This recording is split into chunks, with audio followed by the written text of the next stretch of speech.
Welcome back, everybody. A little bit of a different style video today. On vacation, want to film some stuff for everybody to see that we're doing. But when you're on vacation, I try to put filming on the back burner for a lot, but so it just kind of turns out a little bit differently. Like, I'm not constantly talking to the camera. I'm more or less just taking pictures and awesome video clips and then put it all together kind of like this. So right now we have been out since we left Monday evening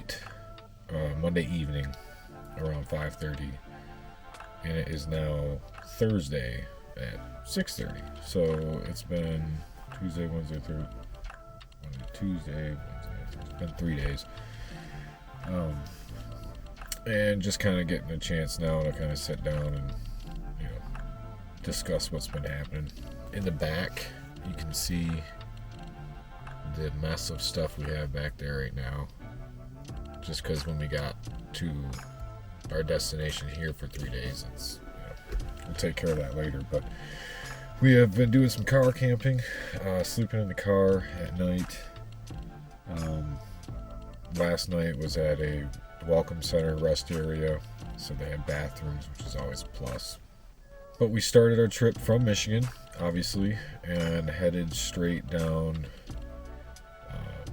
to Gettysburg, Pennsylvania. Something I've really been wanting to check out. Never really on the East Coast. So we were making a trip here to North Carolina, which is where I'm at currently. And I said, well, if we're going to make the trip there, we're going to try to do this for a whole week, and we're going to go see some things that I've been wanting to see. So we made the trip to Gettysburg, and we slept. Where did we sleep? Man, I'm drawing a blank on where we slept the first night. Oh no, it's because we slept at a service plaza off a tollway. So we slept there, and then drove the rest of the way. It was like an hour or two in the morning to Gettysburg. Spent just a very, sobering kind of moment to see the headstones just all throughout the park area. It's so big, you got to drive to every place. You can walk. No, there is trails. If we would have had a couple days to do that, we would have definitely walked, but there is an auto tour that you can do, and it's a nice map, and there's signs all throughout that will show you which way to turn and where to go. And that's really nice, especially if you're driving through and you want to see a little bit of stuff. Definitely recommend doing the auto tour. We first started out at the visitor center, kind of with the museum attached. We didn't do anything. We were trying to do this basically without spending a bunch of money at these places. So we didn't purchase any of that stuff, although it looked really awesome, and it's, not like outrageously priced.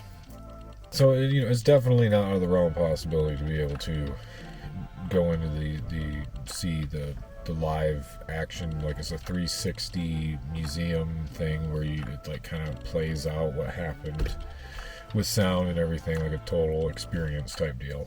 But we did the free route, and you know what? It's better to be. I was so glad that we finally left, because we were sitting there for a while trying to figure out what we're gonna do, where we're gonna go, and we finally I seen auto tour, and I was like, let's just go for that. So I actually used our hiking app, All Trails, and found the auto tour on All Trails, and we were able to follow it on that. So some nice person actually mapped it all out on there.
After Gettysburg, 5-6 hours we were there, and then we made the drive to Washington, D.C., and we had a hotel there for that night. So we went to the hotel, checked in, got that all done. It was about 7 o'clock, 6:45, 7 o'clock once we started heading into D.C. And this is the cool part, because I really wanted to go into D.C. at night and check it out then, and then check it out in the morning, just to kind of see the difference in tone and whatever. And there's definitely a difference, but such is all cities, I guess. The amount of buildings there that are around the government, because it's the capital of the United States, was just kind of weird to see. The amount of people walking around in like business suits, but going to like a bar, you walk into a bar, it's got people with business suits on and stuff. You know what I mean? Like it was just kind of different for me, because I don't grow up in that kind of an area and don't really live in an area like that now. So it was definitely something to see. You went into this hole in the wall bar that we would have went to where we grew up, and there's people with suits in there, and like that wouldn't happen where we are. They would go to the fancier bar where we're not going. So it was just kind of cool to see that. Also, sobering, seeing what you see on TV in real life, where you see, I think it's McPherson Park, just outside of the Lafayette Square Park, where the White House is completely taken over with homeless. and homeless on the streets, and homeless next to, you know, parking garages and stuff. Our parking garage we were in, there's 2 tents right outside of that. So I mean, it is, you know, I haven't been like walking around downtown Detroit in a couple years, but even when I was there, it wasn't that bad to where you got the tent cities. But then again, I wasn't going to Detroit to look for it, so maybe it was there. I'm not going to say it wasn't, but you didn't have to look for it in DC because it's right there. So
but the vibes at night were, you know, cool nonetheless. I liked it.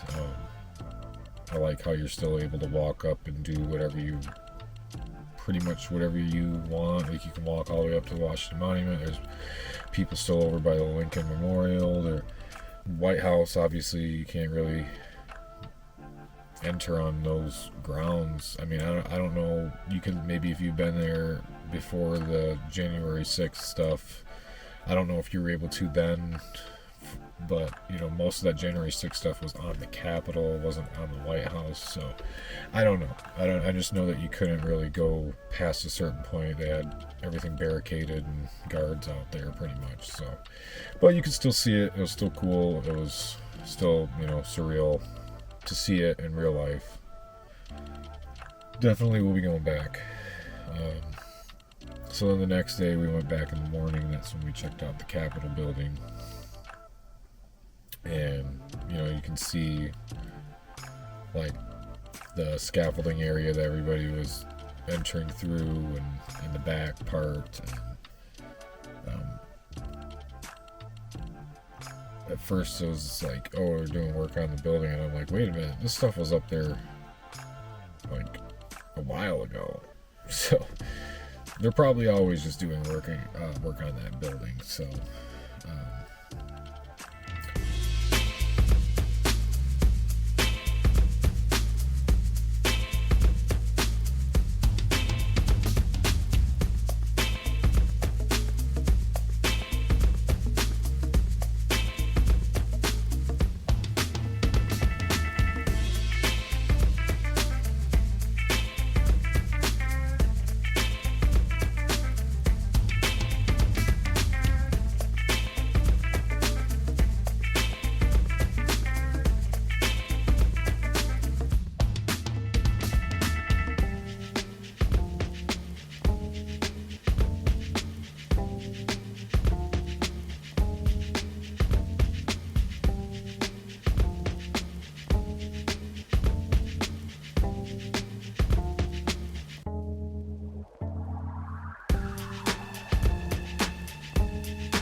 So now we are in North Carolina.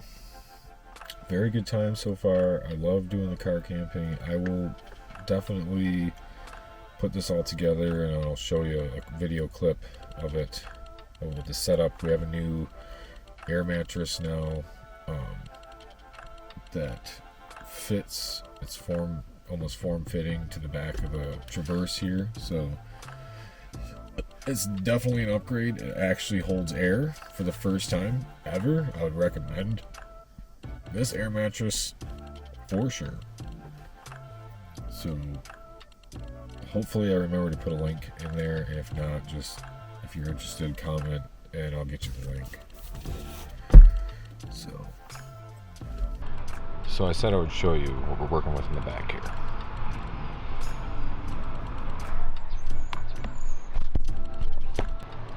We have a nice fitted air mattress now that fits right in the back of the Traverse and leaves a little extra room there at the end for supplies like this. It works out really well, especially this new air mattress. It hasn't really lost any air besides the first fill up, which all air mattresses pretty much lose a little bit of air. And it has, I guess the one complaint would be it has 6 ports you have to fill up, but that makes it a lot more flexible.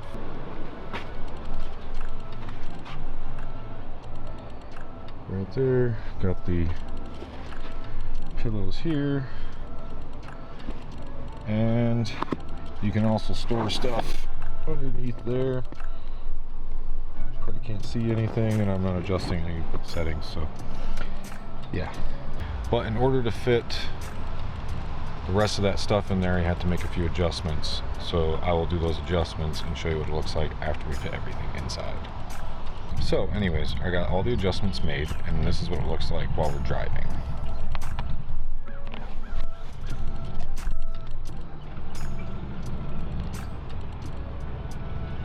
So basically, with the adjustments that you can make with this air mattress, it flips in half. You can inflate one side or the other. One side's a little bit smaller than the other. So with one side being able to inflate and not the other, you can pretty much leave it inflated and just fold it upwards in half. So you stick all the coats and everything on that side, and right here you have the backpack and cooler, and again underneath there, let me see if I can show you. You can store stuff there and underneath the backpack there in between the seats. So this stuff here will go also underneath in between the seats. So yeah, it's not so bad. It's a pretty good setup. I like it. It works. It makes it so you can sleep for free. Do a little stealth camping along your way, or sleep in rest areas like we did.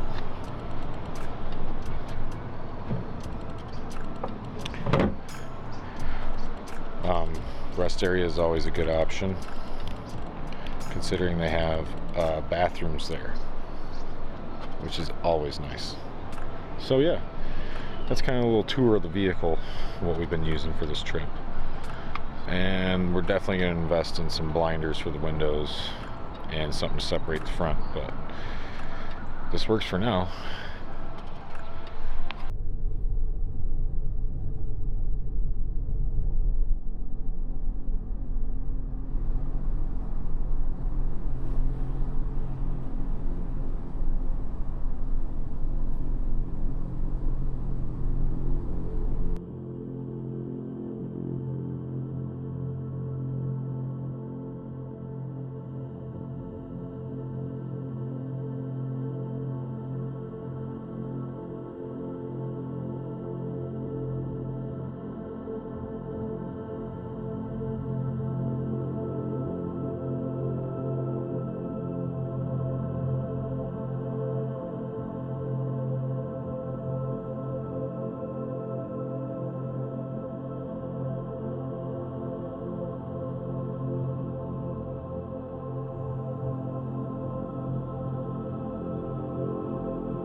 yeah, I think that's it for right now, and I'm going to try to do more of filming like this through the rest of the days we got going here. So I hope you enjoy the clips that I put together and the pictures. Remember, like, subscribe, do all that cool stuff. If you want to, only if you want to keep watching this stuff. If not, that's cool too. But like, subscribe, comment, and we'll see you in the next one.